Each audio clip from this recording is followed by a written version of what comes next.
여러분 안녕하십니까. 강신업 변호사입니다. 이준석을 제명하자는 국민청원이 지금 30만에 육박하고 있습니다. 오늘 4시를 좀 넘으면서 벌써 29만 명을 넘어섰고요. 이제 30만 명이 됐습니다.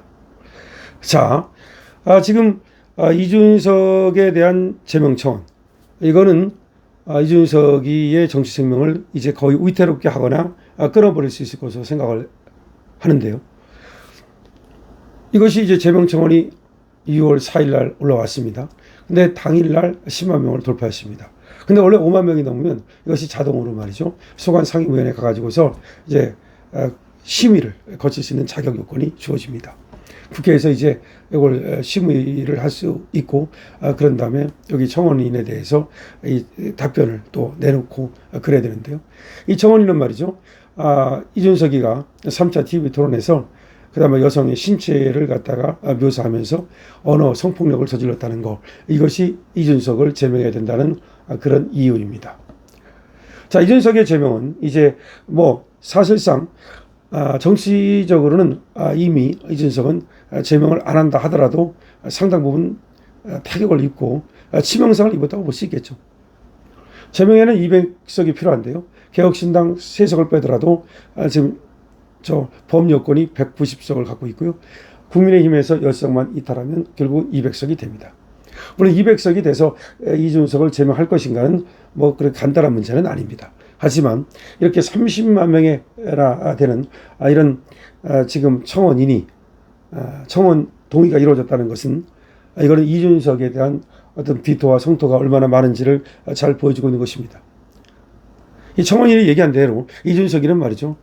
공중파 3사라든지 그리고 많은 방송에서 지금 생중계를 하는 가운데 여성의 신체를 언급하면서 여성에 대한 성폭력적 발언을 저질렀기 때문에 이거는 성폭력에 가까운 것이고 따라서 용서할 수 없다는 것이 국민들의 생각인데요. 여기에 대해서 30만 명이나 되는 사람들이 이미 동의한다는 그런 얘기를 한다는 것은 이준석이에 대한 어떤 비토가 성토가 얼마나 진짜 크고 거센지를 알 수 있는 겁니다. 앞으로 말이죠. 우리는 이제 이런 정치인을 더 이상 키워서는 안 됩니다. 대한민국 이런 정치인을 키우다가는 그야말로 사달랍니다. 원래 정치인 한 명이 말이죠. 나라를 갖다가 망가뜨릴 수 있습니다. 그리고 정치인 한 명이 나라를 또 완전히 그냥 성장시키고 그리고 부흥시키고 그리고 또 완전히 나라를 세울 수 있습니다. 우리는 정치인 한 명이 나라를 갖다가 그야말로 몇백 년 후퇴시킨 그런 경우를 히틀러에서 보게 됩니다. 독일은 말이죠. 사실상 물론 뭐 경제적으로 내지는 기술적으로 몇백 년 후퇴했다는 것이 아니고 히틀러라는 사람이 나타남으로써 이 국가의 어떤 위상, 국가의 어떤 품격 내지는 도덕성 이런 것이 몇백 년 후퇴했다. 아니 몇천 년 후퇴했다라고 해도 과언이 아닙니다. 그만큼 엄청난 타격을 입은 것이죠.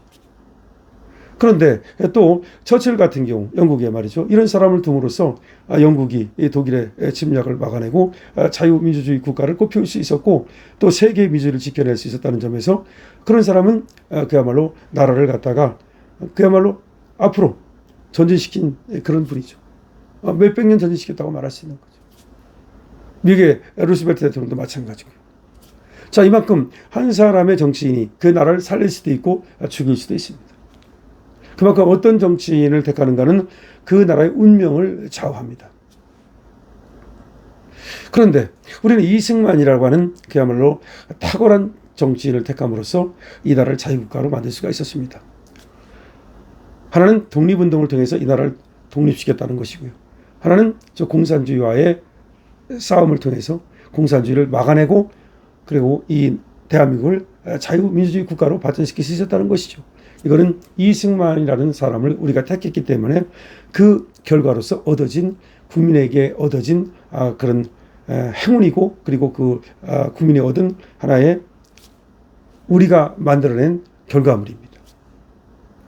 우리가 이승만을 택했기 때문에 우리가 얻은 결과물이 바로 그 우리의 자유라는 겁니다. 그런데 저 김일성을 택한 북한은 어떻게 됐습니까? 김일성을 택한 대가로 압제와 폭정 속에서 신음하고 고통받고 있죠. 자, 우리가 박정희 대통령을 택한 그런 대가로 우리는 또 경제적 부유를 얻었죠. 자, 그런데 결국은 어느 나라가 어느 시대에 어떤 지도자를 택하느냐에 따라서 그 나라, 그 시대의 운명이 결정되는데 결국은 국민들이 어떤 생각을 하느냐. 그것이 결국 그 나라의 운명을 만드는 겁니다. 그것을 이제 시대 정신이라고 말할 수 있습니다. 그러니까 대한민국 2025년의 시대 정신이 뭐냐 이거죠. 원래 우리는 말이죠. 저 문재인의 비법치, 불법, 그리고 불공정, 비상식 이런 것들을 보면서 그야말로 진절머리가 나서 윤석열 대통령을 세워서 법치, 그리고 공정, 상식이 통하는 그런 나라를 만들려고 했죠. 그래서 어느 정도 우리가 거기에 대해서 상당 부분 성과를 거두었습니다. 그러나 결국 반동, 이재명과 그 민주당의 반동 세력들이 결국 윤석열 대통령의 이 개혁작업이라든가 공정하고 상식이 통하는 세상을 만드는 것을 결국 막아 세웠고, 그래서 지금 덜컹 지금 브레이크가 걸린 상태입니다. 자, 그런데 여기서 말이죠. 윤석열 대통령이 계엄을 함으로써 그래서 이 계엄이 절차적 요건이라든가 실질적 요건을 갖추지 못해서 윤석열 대통령의 생각에도 불구하고 어쨌든 이것이 잘못된 것이고 그래서 윤석열 대통령을 파면할 수밖에 없다고 한다면 그 계엄의 또 하나의 원인이 됐던, 계엄을 일으키는데 하나의 동인이 됐던 그런 이재명과 민주당 세력, 여기에 대해서도 역시 심판이 돼야 되는 겁니다. 즉 이재명은 자기 방탄을 위해서, 즉 자기가 감방 가지 않기 위해서 그야말로 줄 탄핵을 하고 그 다음에 줄 특검을 하고 자기 방탄을 위한 그런 입법, 자기 방탄을 위한 그런 어떤 정치 행위를 했단 말이죠. 그러면 이것도 역시 심판을 해야 되는 겁니다. 그럼 윤석열 대통령을 심판했다면, 이거는 헌재가 심판했다면 적어도 이재명에 대해서는 우리 국민이 심판했어야 되는 겁니다. 그래서 이재명이라는 사람이 자기를 방탄하기 위해서 국정을 농단하고 우리 국가 질서를 무너뜨리고 우리 법을 갖다 유린한 이거를 심판했어야 되는 겁니다. 그런데 그걸 심판하지 않고 오히려 이재명을 대통령으로 만들어줬다는 겁니다. 이거는 마치 독일인들이 그야말로 광기에 휩싸여가지고 히틀러를 갖다가 이 대통령으로 뽑았던 것과 총통으로 뽑았던 것과 사실 상당히 유사한 것입니다. 지금 그러니까 암흑의 시대가 이 대한민국에 도래한 게 아니냐. 그러니까 이 지도자를 뽑을 때 우리 지금 선조들은 말이죠. 이승만을 택함으로써 나라의 운명을 정말 자유국가로 만들었죠.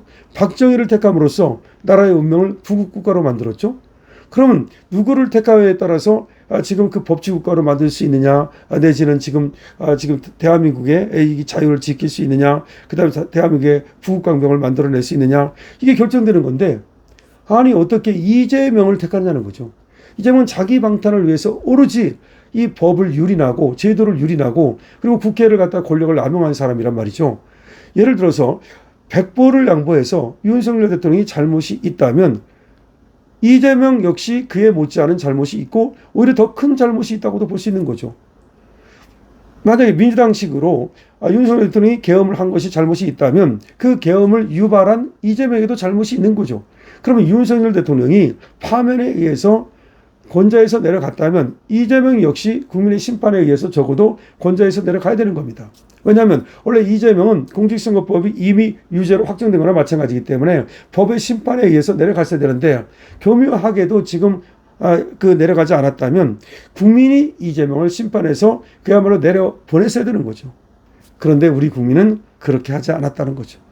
이거는 결국은 우리 대한민국의 운이 다했다고도 볼 수 있는 거고 지금의 이 시대 정신이 완전히 부패와 타락했다고도 볼 수 있는 것이기 때문에 결국 소돔과 고모라에 10명의 의인만 있었더라면 소돔과 고모라가 망하지 않았을 것이다 라는 것처럼 이 대한민국이 10명의 의인이 없어 결국은 어떤 옛날에 우리가 그야말로 일본의 침략을 받아가지고서 그 36년의 그런 어떤 폭정을 겪었듯이 다시 그런 시대로 돌아가는 것은 아닌가. 이승만 대통령은 말이죠. 그야말로 이 나라를 지키기 위해서 노력했죠. 독립국가로 만들어줬죠. 독립운동 해가지고 그 다음에 공산주의 세력과 맞서 싸워가지고 다시 우리 자유국가를 지켜냈죠. 그러면서 끝까지 그렇게 우리 국민을 지킬 수 없으니까 돌아가시면서 하나님께 기도했죠. 다시는 이 나라 백성이 다시 노예가 되지 않도록 하여 주시옵소서. 여러분, 그런데 스스로 노예의 길을 간다면 어떻게 해야 되겠습니까? 우리가 소리 질러서 너 지금 노예의 길로 가고 있어. 대한 국민아 깨어나라 라고 우리는 외쳐야 되겠죠. 저는 외치겠습니다. 여러분도 같이 외치시겠죠? 같이 외치고 같이 이 대한민국 국민을 깨웁시다. 정말로 우리 이승만 대통령이 얼마나 이 대한민국 백성이 걱정이 됐으면, 대한민국 백성이 원래 이승만 대통령이 보기에도 그전에도 보면 이상한 길로 가가지고 항상 고통을 받고 그러다가 정신 차려가지고 다시 깨어나고 이런 게 있단 말이야. 그래서 다시는 노예가 되지 않도록 하여 주시옵소서라고 기도를 했는데, 우리 이승만 대통령이 했던 기도를 다시 하면서 그야말로 이 나라 백성을 깨웁시다. 강신엽 TV입니다.